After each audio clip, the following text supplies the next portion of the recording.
বিশ্বকাপের কোয়ার্টার ফাইনালে ফ্রান্সের কাছে 2-0 গোলে হেরে টুর্নামেন্ট থেকে বিদায় নেয় মরক্কো। ম্যাচ শেষ হওয়ার পরই লন্ডনের আজওয়ার রোড এলাকায় ব্যাপক উত্তেজনা ছড়িয়ে পড়ে। ব্রিটিশ সংবাদ মাধ্যমের তথ্য অনুযায়ী শত শত সমর্থক রাস্তায় নেমে আতশবাজি ও ফ্লেয়ার জ্বালান। অনেকে যানবাহনের উপর উঠতে এবং প্রধান সড়কে যান চলাচল বাধা দিতে দেখা যায়। পরিস্থিতি নিয়ন্ত্রণে পুলিশ মোতায়েন করা হলে সমর্থকদের একাংশের সঙ্গে সংঘর্ষ বাধে।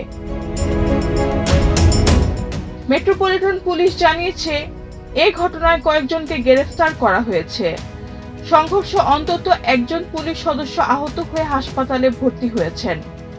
সামাজিক যোগাযোগ মাধ্যমে ছড়িয়ে পড়া ভিডিওতে আহত পুলিশ সদস্যকে সহকর্মীদের নিরাপত্তা বলয়ের মধ্যে চিকিৎসা নিতে দেখা গেছে। অন্যদিকে একই ম্যাচকে ঘিরে সহিংসতার আশঙ্কায় প্যারিসে 20,000-এর বেশি পুলিশ মোতায়েন করা হলেও সেখানে বড় ধরনের কোনো অস্থিরতার খবর পাওয়া যায়নি। সবচেয়ে বড় বিশৃঙ্খলার ঘটনাটি ঘটে লন্ডনে।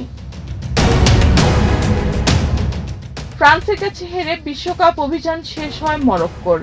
একই সঙ্গে আফ্রিকার শেষ প্রতিনিধি হিসেবেও বিদায় নেয় দলটি। রেহানা বেগম, প্রজন্ম 24।